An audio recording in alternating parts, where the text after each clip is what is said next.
Greetings, welcome to the Dividing Line. It is a Tuesday, I believe. It's hard to keep track of the days, but I know. No, it's a Wednesday. Yeah, it's Wednesday already. It's the third day we've done in a row. Wow, look at that. See? Well, we can't because I've got a flight to Las Vegas tomorrow. Going to be driving some vehicle down on Friday as my daughter and son-in-law and my grandkids are moving back to Phoenix, and they're going to be a part of the church and stuff like that. So we have stuff going on, shall we say. So that's why we won't be doing anything after this as far as the rest of the week goes. Don't want to leave you all alone, but I've been talking to a bunch of folks to say they're behind anyway. So, you got used to a certain schedule, and we've been just blowing that up. That's how that works. So, got past Michael Brown.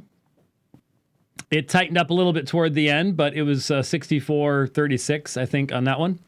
And so we're in the Final Four, and in the Final Four, I'm up against Jeff Durbin. And so, assuming that that's what was going to happen, we got together and had a few ideas, many of the same ideas, which was interesting.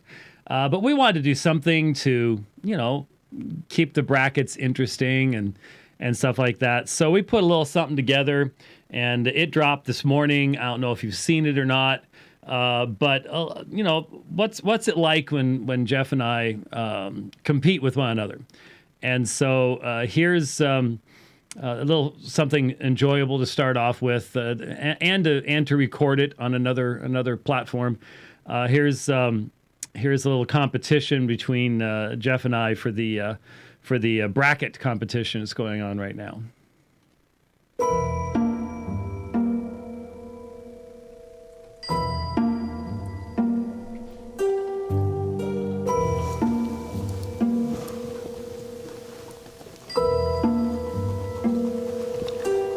Check. Huh? What? But you taught me. Well, but I ain't dead yet. That's true. I won't be long. The question is, do you have a chin? 3 debates. 174. No debates. If I hit your face, I win. If I stick it in your beard, I win.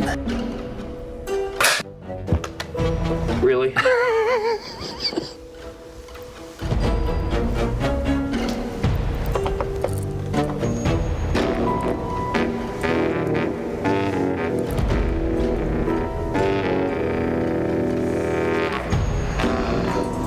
All right, you win. Ninja! I told you. I told you.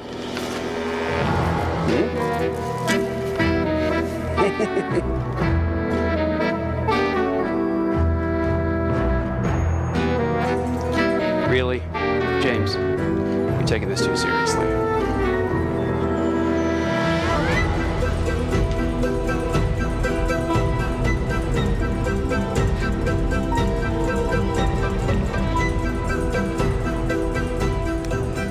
Yes, Mr. Miyagi and Daniel-san. So that makes me Mr. Miyagi. I don't look. Well, I guess I look a little bit like. He had hair though, and it's sort of I don't know. Anyway. So yes, I'm Mr. Miyagi, and right now I'm doing pretty well. I'm sort of feeling badly about that, actually, Jeff. Sorry about that. But a lot of folks are distracted with other things, and so you can go on Twitter and you can vote. And it's on the other side. It's Jeff and I on this side. So you got two presuppositional Reformed guys on this side, and then you got Ravi Zacharias and Lee Strobel are the last two on the other side. So neither one are Reformed, and neither one are presuppositional. So. The final bracket's going to be a traditional versus presuppositional matchup, one way or the other, and so there you go. We'll see how that shakes out, and I'm not sure when the finals are. Actually, I forgot to look because they're getting a little bit longer. So, because there's still 2 days left on Jeff and I, so it's like a 3-day thing, which is good because like I said, I leave tomorrow and drive back on Friday, and then have to help unload stuff on Saturday, and so I'm going to be out of it into the weekend. So I'm not sure when the last round will be posted, but it's not like most of us have a whole lot to be doing right now, anyways. Well, unless you're in some of the industries that are just being beaten to death right now. If you're a truck driver, oh my goodness, we should be doing 6 3-hour programs a week just to keep you going with all that you have to do. So, but for a lot of folks, it's sitting around. For a lot of other folks, it's working hard.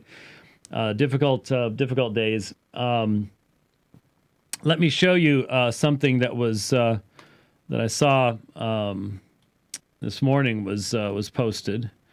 And the only reason I put this up is, I expect to get this kind of stuff. I don't know who this Genevan General guy is, but R. Scott Clark, we know the good, redoubtable Dr. Clark. Someone referred to me as a Calvinist. Calvinist, he wouldn't be allowed at the Lord's table in Geneva. And then Genevan General, and I guess one of the reasons I didn't see this is because I discovered I had him muted. So obviously, this isn't the first time we've encountered his kindness. He'd be friends with Servetus and yell at Calvin, "Do you have 100% perfect discernment?"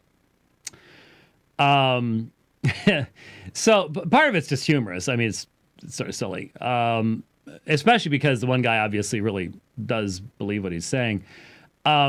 I've not seen this Genevan General guy out doing apologetics.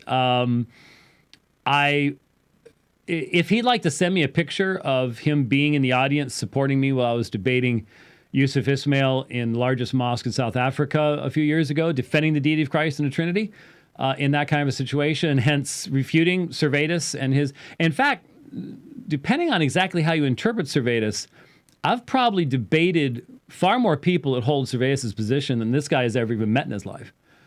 But hey, keyboard warriors, keyboard warriors to keyboard warriors. The reason my attention was drawn to this is, of course, we've talked about R. Scott Clark, who has a very, very, very, very, very, very narrow. He's the essence of the TR movement, the truly reformed. We are not Texas Receptus. That gets confusing. We are the truly reformed, and no one except us. We are the truly reformed. But what's really interesting, and it's a good opportunity for education, is the fact that a few years ago, right before the 500th anniversary of the Reformation, or at least the traditional dating thereof, we were in Berlin with our group that we took to various locations there in Germany in regards to the Reformation. And the first night at our hotel in Berlin, I gave a talk extemporaneously. I think all of my presentations were extemporaneous on that particular trip. And one of the things that I mentioned, just to be honest with you, it wasn't a big element of what I said, but it's what people picked up on.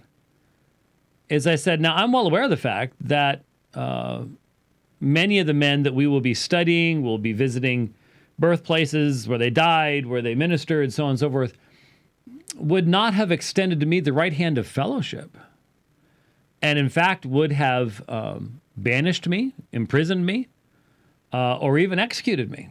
And that shocked almost everyone, which shocked me that people were not aware of that historical reality. Well, one of the things we did on that trip was to demythologize the reformers and to put them in their proper context, because if you do not put them in their proper context, you will end up with a fictionalized Reformation. you'll end up with a cartoon version.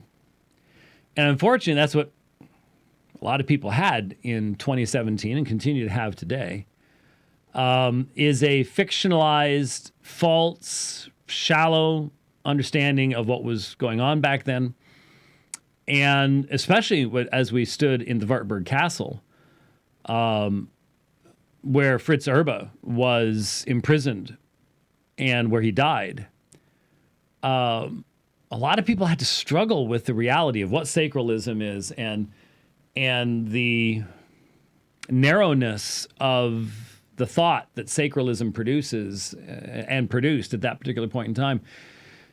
And we had some people say, I'll just never really be able to honor the reformers if this is how they were. And it's like, well, be careful. We're looking back. We have a vantage point they did not have. So let's be careful as to what it is we're saying about them and everything like that. And just be careful, because if you apply too stringent a test, you're going to end up with no Christians in history. If you end up with no Christians in history, you've probably just missed it just a little bit. So the point is that, if Dr. Clark wants to say that I'm not a Calvinist, I'm not Reformed, Lord bless him, let him do his thing. But there are many, many, many thousands of people around the world that we've had the opportunity of introducing to Reformed theology, and at least we have been able to do so in such a way that the foundation of their commitment is a foundation focused upon what really defines Reformed theology, in my opinion. That is your view of God and man. And it's based upon Scripture. It isn't based upon, and it takes into consideration the whole realm of history, but it can do so honestly. It doesn't have to whitewash anything. We don't have to make the early church fathers into Calvinists. We don't have to make Calvin into the perfect person. We can deal with his issues and Luther's issues and Zwingli's issues, and they all had issues, and they all had beliefs that many Calvinists of whatever stripe would go, I'm not so sure. That's a little weird, et cetera, et cetera. So we can actually allow them to be who they were. We don't have to play these games of, they were these superheroes without any faults. No, they had their faults. And if you're unaware of them, then when the enemy brings those things up, you're sort of left without much to say. But what is interesting is when you think about the Lord's table in Geneva, the context over the conflicts that Calvin had regarding the Lord's table in Geneva were based primarily on the fact that Geneva was a form of theocracy. And hence, I have partaken of the Lord's Supper in many a Presbyterian church. I doubt R. Scott Clark would allow me to. I mean, if he's consistent, he wouldn't. He would be allowed to partake at our church. But a lot of the issues that were involved where Calvin was very strong had to do with submission to the church elders and the pastors, and a lot of that just had to do with the fact that it was a sacral city. And so reality is you had a bunch of unregenerate people that you were trying to get to act like they were regenerate. And we aren't in that situation, thankfully, and therefore we can have I think, a much more biblical and meaningful doctrine of the Lord's table as a result. But anyway, so I thought that was, you see weird and strange things on Twitter, and but it was an opportunity to point out and go, hey, let's think about what that is. I obviously do not grant to Dr. Clark, despite his great exaltedness, the right to define these terms. And and I'll continue using terminology and defending that term, that use, as I have in the past. For years, I've been saying that there are so many Presbyterians that I know of who are considerably less consistent with Calvin's doctrine of God than I am. That if you focus upon externals and miss that, well, okay, whatever. I was briefly looking at a video clip that is of he's now an Eastern Orthodox priest, but he studied under a number of Reformed guys. And what was interesting was he made reference to PCUSA. Well, okay. In fact, the argument that he put forward first for his reason for converting to Orthodoxy was that he could see that 20 years from now, 30 years from now, 40 years from now, the organizations he was associated with would no longer believe the things they believe today. And so he wanted something, as he put it, why should I raise my children in a faith that they will not be able to have 50 years from now? And, of course, a Reformed person would say, well, that's externalized. The true Church of Christ is going to be here 50 years from now. And the name on the door might be different, but the worship's going to be the same. And the consistency is found in, it's like defining apostolic tradition or apostolic succession in the early church. You can either externalize that and connect it to sources of authority, or you can say the best way to stand in apostolic succession and succession to the apostles is to believe what the apostles themselves taught. So it's an apostolic succession of truth. And the same way, we see that as far as the nature of the church is concerned. But the point was, this guy, one of the main reasons that he leaves and ends up in the process. Well, it'd be interesting. I didn't watch a whole lot of it, didn't have time to watch a whole lot of it. It'd be really, really interesting to see what kind of a amalgam in soteriology that man has. How much has he brought in, and how much did he have to get rid of when it comes to the issue of soteriology? And because he said he studied under Sproul and Gerstner and a bunch of other people. So anyways, the point was, he was saying that he could see that part of his reason reason he left was this malleability, this changeability, and this was all amongst Presbyterians. And here I am using, we're a confessional church.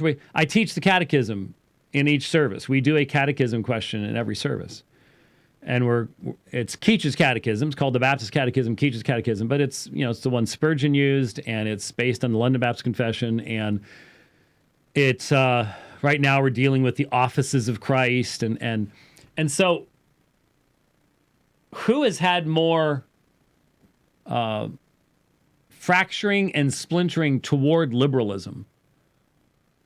Paedo-Baptist or non-Paedo-Baptist, who are covenant theologians. Throw that one in there, because obviously you've got American Baptists and you've got all sorts of... Baptist is not nearly... Isn't it weird, just sitting here thinking about it? Baptist and Presbyterian. What do those describe? Isn't it odd that some of the names that we have really don't... They almost assume the core and then have these external descriptions. So, what does Baptist mean? How Baptists understand baptism is very wide.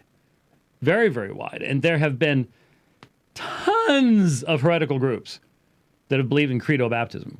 Tons. Just there have been tons of heretical groups that have believed in paedo-baptism. The form of baptism just, does tell you something, but it doesn't tell you a whole lot. And Presbyterian, form of church government, elders. I mean, that doesn't even. There's all sorts of variations within that. It's strange that the words that have ended up being attached are frequently not all that useful in defining what the real issues are. It's interesting to consider some of those aspects. But anyway, so if you have been concerned that I've been accused of being a Calvinist, you now have reason to not worry about that, because R. Scott Clark has said I'm not a Calvinist. So all those accusations down through the years, you can just now dismiss them and not worry about them at all. And I think that's a good thing. So anyhow, let's get back to our audio here. And if you notice that I'm slightly distracted, I have my daughter's undergoing a medical procedure right now, and waiting to get good word from that. And so, if you don't mind, as stuff comes in right now, the Apologia guys are chatting it up on our WhatsApp thing. So that's not it. But I'm just sort of watching for, the little text that says she's out, she's good, everything is okay. That helps you to take a deep breath and move on from there. So I would hope that you would grant me that opportunity. All right, so I had somebody tell me yesterday, and he'll know who he is. Excuse me. That I froze their brain yesterday. Look, I understand that sometimes the discussion of church history can get rather deep. And I understand that if you are just trying to keep house and home together, and especially if you are wasting away in Panicsville, that was, wasting away in Margaritaville and Panicsville. The last thing you want to think about is Manichaeism or Docetism or Gnosticism or Stoic philosophy. Though Stoic philosophy actually has a few things to say to the current situation if you're familiar with it. I get that. At the same time, there are other people that are sort of like, man, it's nice to have something to think about that has some eternal value and isn't all about the same stinking thing. If people are just sitting around watching television, watching the news, wow, is that's a bad idea. Get out, take a walk. If you see a drone coming, you might want to hide behind a tree or something in certain states or nations, as they are in the UK. But it's getting warm here in Phoenix. Could be in the mid to upper 80s this week. So, I mean, there's just no better place to be, virologically speaking, than out in the warmth. I mean, that stuff doesn't like ultraviolet radiation. So that's the best place in the world to be, despite the fact that the government says don't go there. It is the best place in the world to be. Well, some of our government is of many minds, so who knows? But don't sit around listening to that stuff. But if you do want to listen to something, hopefully this will give you a lot of interesting information. Now, sometime over the past number of days, maybe all the way back on Monday, maybe it's last week, I forget. Rich was telling me that the Lutherans were all mad at Wilson. Now, which Wilson? I'm like, okay, what did Doug do now to get the Lutherans mad at him? And it wasn't Doug Wilson, it was Ken Wilson. And the Lutherans are mad at the Wilsonans. And so I'm like, what are you talking about? And so he sent me this thing over, and there were some Lutherans, one in particular, who were really going after the stuff that has been said in this particular book right here. And I got in touch with the fellow, And he set me up with hours worth of stuff to read, just in what he sent me yesterday afternoon into this morning, which I haven't had time to do so because of everything else going on, and won't have time to for a while. But he's been working on this subject for months, and he's sending me pages of Ambrose and Origen and Jerome, and saying, hey, look, now his focus is much more narrow than mine is. His focus is in what we're sort of hearing Wilson saying right now, Ken Wilson saying right now, in regards to Augustine's doctrine of baptism and how novel and new it ended up being. And he's saying not only is that transparently untrue, and here's the documentation, but he's saying, and look, these references came straight from Ken Wilson's book. Here's the actual page. He's either left part of the quote out or gave you the exact opposite of what the quote actually said. And he's going, this is just really bad. And so I've been looking at some going, well, I want to be able to verify all that stuff and check it all out. But there's some folks doing some digging going, and obviously, if the statement is made, look, no one understood John 3:5 the way Augustine did before Augustine, that is transparently untrue. That everybody should know that. But anyway, so once we get into reviewing portions of the book itself, that will obviously come to play there. But we are listening to an interview that took place in 2018. And the reason we're listening to the interview is it's easier to do in the book, actually. And it also establishes what the actual thesis of the dissertation is, because the interview was written before this book was written. In fact, from what is said in the interview, this book had not been thought of yet. So if Ken Wilson says X in this interview and X is here, then there is a direct connection established, and you can't go, well, you can't review that book. That doesn't really represent the other book. Well, actually, it does. So that's what we're listening to. So let's get back into where we left off, listening to the 2018 interview, Leighton Flowers and Ken Wilson. And so he said, what's the difference between the two? It can only be the providence of God. Okay, I'm sorry. So he's talking about two children in Augustine's teaching. One dies before baptism. The other is baptized before death. One goes to heaven, one goes to hell. That's what he's saying is Augustine's context of his argument. And so he said, what's the difference between the two? It can only be the providence of God.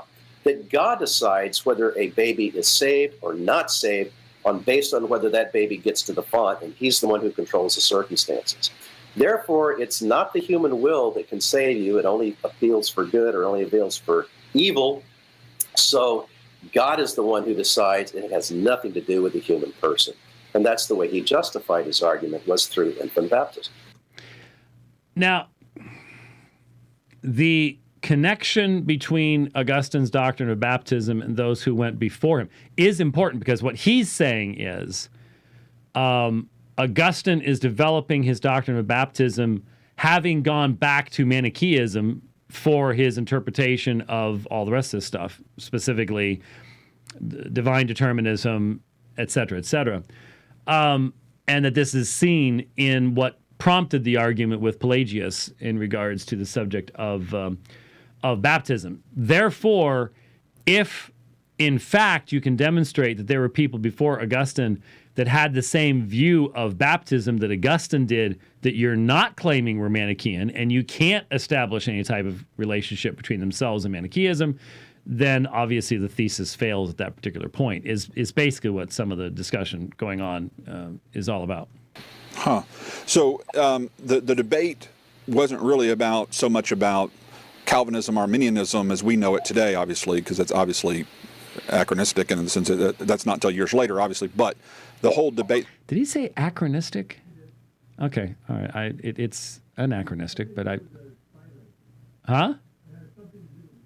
Oh, okay. All right. Well, we have with Tulip, soteriology, that's not really what Pelagius and Augustine originally were debating. They were really dealing with the issue of corruption of the nature of the child from birth, and what to do with the corrupt nature and whether you baptize them or not. So it seems to me Pelagius, therefore, regardless of what we think about Pelagius today or what we believed, he was actually siding with many of us who hold to credo baptism today, or to baptism of believers today. No. No, he wasn't. I again have not read too much on the subject of Pelagius' doctrine of baptism, but it was not Baptist in the modern sense of Baptist. And in fact, there's a fair amount of discussion concerning Pelagians and their perspectives, and the fact that after the days of Pelagius, they were forced to agree, because they believed in infant baptism, but they were forced to agree after Pelagius' death with the idea that baptism was for regeneration. So they were not doing the Southern Baptist way of baptism, okay? To try to say, yeah, he was actually on our side with all that, is again to engage in a extreme level of anachronism and transportation of context that is highly invalid. You're exactly right, Leighton. So Augustine's the one that came up with baptismal regeneration, that is salvific for them. Nobody else before then really articulated that way. Okay, that's what the Lutherans are taking apart. I've already read enough to realize, knew this already, especially when you look at John 3:5, that's just simply, I don't even know where you get that. I don't. I suppose I could see how you get a THM and not have really dealt with church history enough to know one way or the other on this. But there are so many references that once we get into it in the book, if we get that far in the book, can be provided that demonstrate that that's just simply not the case. Not even close. But Dr. Wilson is very, very, very confident about his statement. And so you're right. Pelagius didn't understand the baby being born as damned. He thought that they went to heaven because they had not sinned. And so everybody else believed that too. He had some other issues, but at least he was right on that aspect. See, the thing that should be catching our attention, the thing that should catch your attention, is when someone says, and everybody else believed that too. This is not how serious historians speak. Just go listen to. There's some great church history series that you can go listen to, and a serious historian will say things. A serious historian, serious, yeah. See,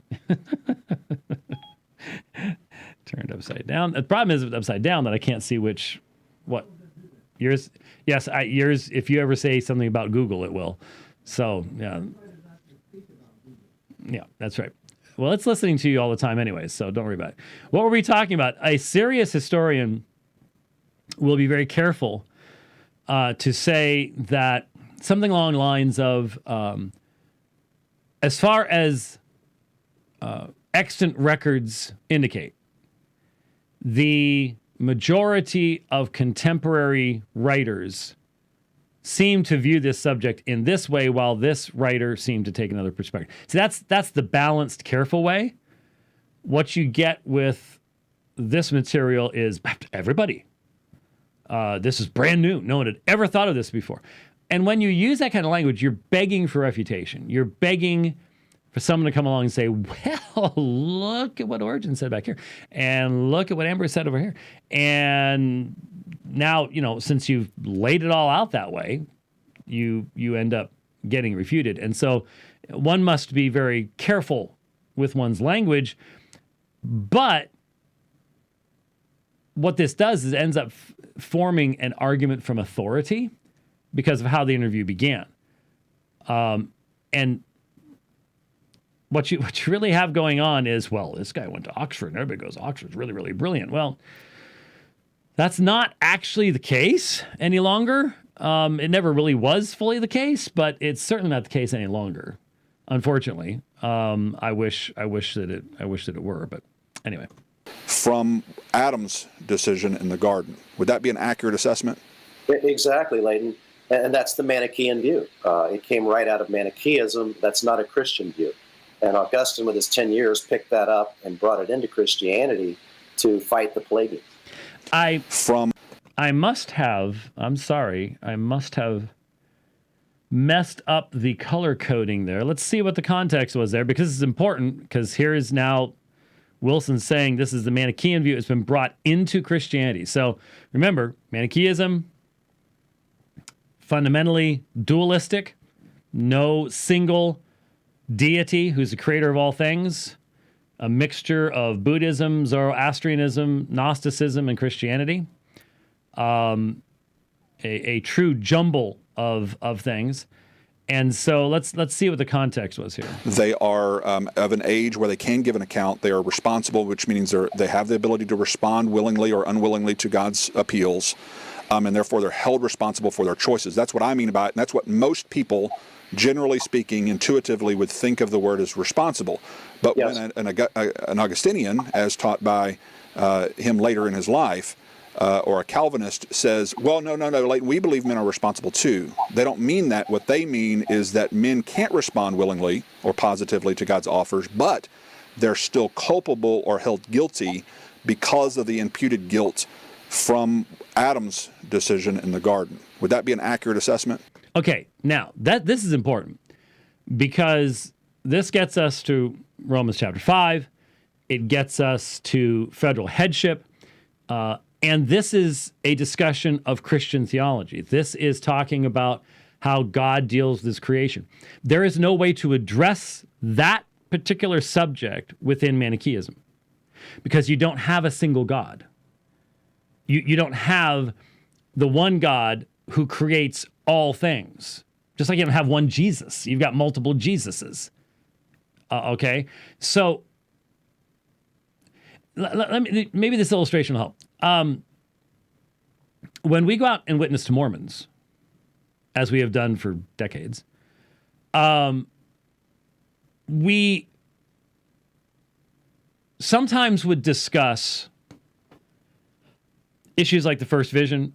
We ever going to see those First Vision tracks? It's not like we really have to rush them right now, but Final Touch is good. We would have tracks on false prophecies of Joseph Smith or the First Vision or things like that. But we recognize that those were issues that we're trying to use to get back to the key foundational issues. And when you talk with Mormons, you want to talk about who God is, who Christ is, and what the gospel is. But even then, what we realized was when you try to get around to the gospel with Mormons and they have a God who is an exalted man from another planet, the biblical gospel is too big for a God who's exalted from another planet. That's an insufficient basis for grace. You can't talk about grace if you've got a God who himself had to be the recipient of grace at some point in the past. And so there was even a hierarchy there. You've got to talk to the Mormon about who God is. You've got to present them with the God who created all things. And so in the same way, since you need to have that foundation to give meaning to the discussion of soteriology, in this situation, you have to have the one true God of Scripture to give meaning to a discussion of such things as Adam, Adam's nature, federal headship, the application of God's law, the whole concept of guilt. All of these things are being used in a Christian context, a monotheistic Trinitarian Christian context, you cannot transfer that to Manichaeism because everything ends up becoming redefined. Just as in Mormonism, all the language that we use is redefined by the polytheism of Mormonism and the fact that God's an exalted man, that we're all the same nature as God. That results in a redefinition of what eternal life means, what exaltation means, what glorification means. It changes everything because the foundations are different. Well, the foundation of Manichaeism and Christianity are completely different.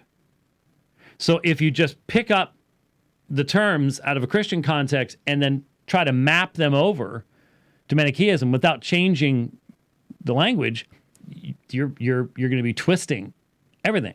There is no basis in Manichaeism for the demonstration of the glory of God through the creation of the cosmos and the redemptive process and the vindication of God because of the incarnation. There's you can't put that into a dualistic worldview along with Zoroastrianism and Buddhism, okay?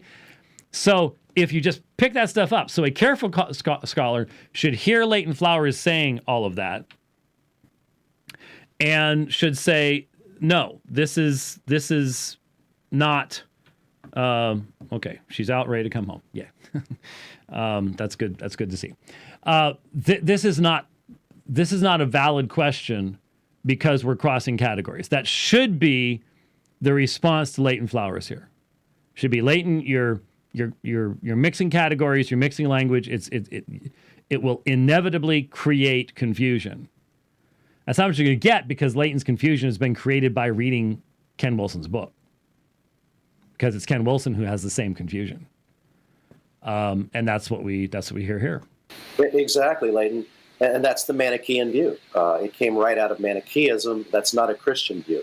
And Augustine, with his 10 years, picked that up and brought it into Christianity to fight the Pelagians. So there's your assertion. This is the only gentleman that I know of who has this theory, this thesis. All the serious historians I know recognize the need for having categorical thought and contextual thought and a recognition that you just can't, this is invalid transfer of terminology. But there you go. There's what we're looking at. Now, I've often argued that Pelagius is kind of become the boogeyman of the deterministic, line of Christian thought. In other words, those who have kind of lined up with Augustine have done a really good job at painting all of us in the really bad light, maybe even maligning a little bit of what Pelagius himself taught. Based upon some of the readings I have from him, he does say that we need divine aid, that we need help of God. And so this is a whole long section of seeking to rehabilitate Pelagius. I'll just leave that out there and let you go. Now, let's be consistent. I have pointed out the fact that there is serious discussion about Nestorius in church history. Nestorianism is considered a heresy. And once something is attached to someone's name, then the tendency of history is not to read that person's material fairly or even allow it to survive, actually. So a lot of heretics, we only know what their heresy was. Not all, but a lot of heretics, we only know what their heresy was by secondary sources. Now, I don't know about you, but would you want to be defined by how people represent you on Twitter? Me either. So there is good reason to consider the possibility that Nestorius was not actually a Nestorian, and that the heresy is an imbalanced application of concerns that Nestorius had related to Christology and specifically the term Theotokos. The same thing may well be true of Pelagius. There is no reason, because, look, Reformed people believe what they believe because they exegete the Bible consistently. Okay? And so that would be demonstrated by a debate between myself and Ken Wilson on the doctrine of election in the Bible. Okay? So we could do that one first before we get into the weeds of other weird stuff. And I am confident of what the outcome of that would be. We are Reformed because, not because there is such thing as a Manichaean interpretation of Scripture, because we don't have a Manichaean interpretation of Scripture. None of us are influenced by Zoroastrianism, Buddhism, and Gnosticism as the foundation of a historical grammatical interpretation of the text of the Greek New Testament. So that's, you can put that off to the side and not worry about that. But what we're hearing here, and let me just remind you of why I stopped right here. He does say that we need divine aid, that we need help. So Pelagius says we need divine aid. Joseph Smith did too. But in what context? See, when you try to determine Joseph Smith's understanding, we have so much more. So much more. I mean, we've got a ton because we're nice and close. And he lived during a period of documentation. What we know about Pelagius really depends upon epistles and letters. And you might say, well, those are helpful. They are. But one thing is for certain, most of the time, when we are reading epistles and letters from people, they're brief, and very often the author is assuming that the reason the person's writing in the first place, they've already read some of the other their books, which we may not have anymore. So, we have an entire collection of Calvin's epistles and letters as well. Great insights into building a historiography of that particular individual. That's important stuff. But Calvin himself made it clear, if you want to know what I believe, you read the Institutes first. And then you interpret everything else, my commentaries, my sermons, my letters, in light of what I have written in the Institutes. Not everybody was quite that nice and straight up front in helping us to do that kind of thing.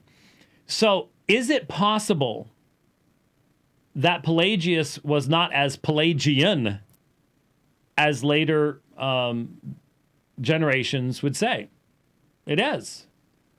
And is that worthwhile looking into if you're doing church history and doing a PhD in Pelagius?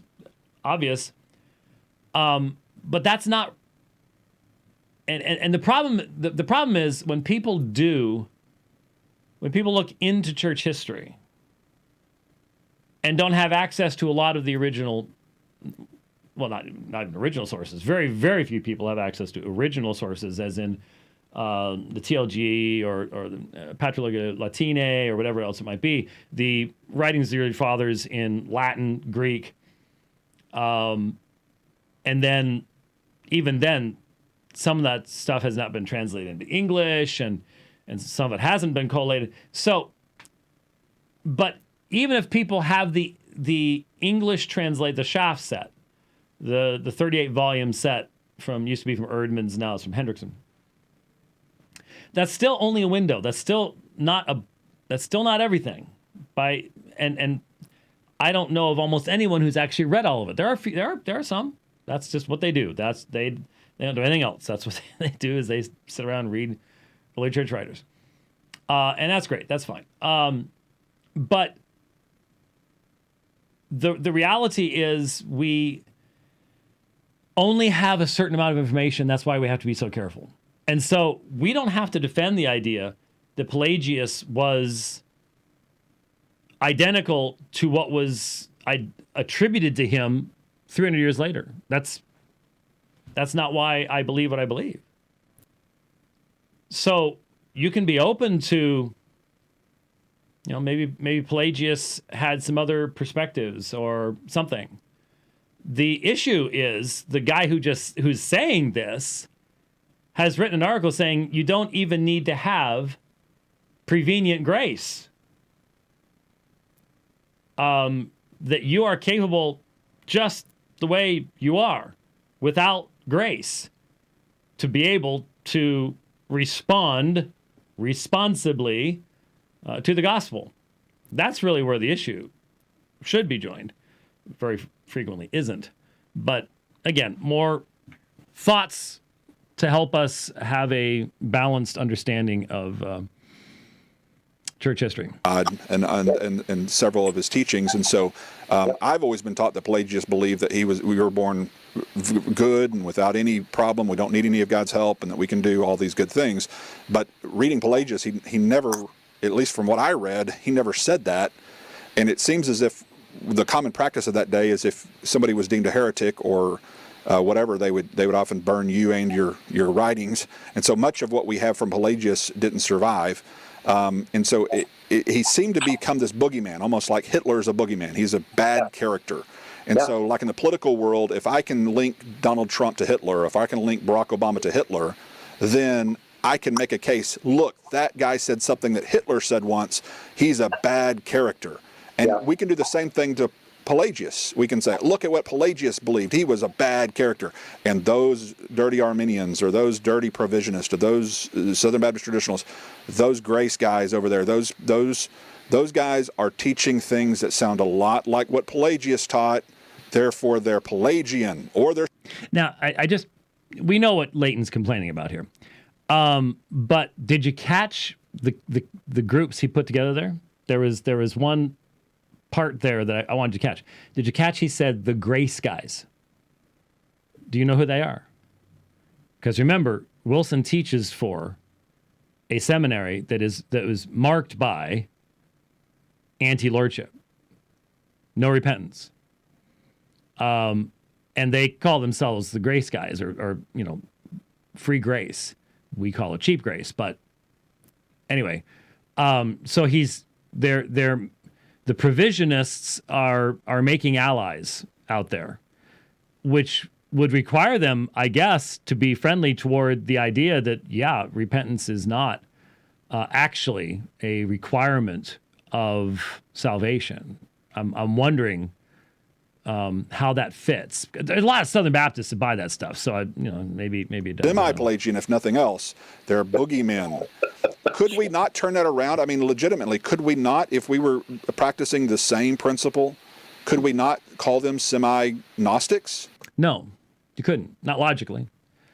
Because one's doctrine of God is fundamentally definitional of everything else that a person says. And this, again, is where some experience outside of the United States with world religions would be helpful in the context of recognizing how vastly different it is to deal with a polytheistic religion than it is to deal with a monotheistic religion. That will change the definitions of absolutely everything that you're talking about. And so to take a form, and again, Gnostics, wide variety of beliefs, no systematic theology. If you can even meaningfully discuss the idea of determinism as a Gnostic idea, well, for example, part of the argument of Wilson's book is the Stoics, the Gnostics, the Manichaeans were all determinists. What does that mean? The problem is, while the Gnostic and Manichaean concepts will be at least somewhat related because Mani is plainly drawing from Gnosticism, but then modifying that other stuff. The Stoic understanding of determinism and the Gnostic understanding are not the same. I mean, if you're going to be honest, if you're going to be scholarly, if you're going to be accurate, if you're going to be contextual, then you have to recognize their differences. And what that would then force you to do is to recognize the universe of difference between the concept of God's sovereign decree and a mechanistic determinism as you have, for example, in most of the major forms of Stoicism. And then, even then, now you're going to have to distinguish greatly between that and the Essene community at Qumran. You'll see why I'm emphasizing that later. That is seen in Book of Discipline and the other materials from Dead Sea Scrolls, which plainly is deeply influenced by something called the Hebrew Scriptures, and hence is not mechanistic. Now, what's a mechanistic concept of determinism? Well, it would be something along the lines like that there are laws of cause and effect that rule the physical universe. And that since everything is cause and effect, and these laws determine which way things are going to go, then it's not that there is an external mind that is revealing itself and ordering things. It is the nature of the created universe itself that contains within itself immutable laws that make it deterministic. So there are scientists today who are deterministic in that sense. They may be atheists, but they're determinists because they believe that what we're going to do, what we're going to be, is completely determined by our material surroundings, because there's nothing else to determine it by anyways. Okay? That is, again, a universe removed from the Christian doctrine, the biblical doctrine, that God works all things after the counsel of his will. The God who works all things after the counsel of his will. That's personal. That is self-revelatory. That is self-glorifying. That involves the incarnation. That involves the outpouring of the Spirit. That involves the demonstration of the attributes of that personal triune God to the creation, none of which has any correspondence to either the Stoic system or to Gnosticism, because you don't have a God who can do any of those things in Gnosticism. So if you're trying to make a connection that is meaningful, you're not going to be building it here. It's just simply not possible. But that's exactly what we're encountering. That's exactly what we're dealing with in this kind of assertion being made by Ken Wilson, repeated by Leighton Flowers, and becoming evidently an essential part of the definition of provisionism, whatever in the world that is. The current form of, we can't argue Reformed theology on the text, and so we'll introduce this kind of stuff.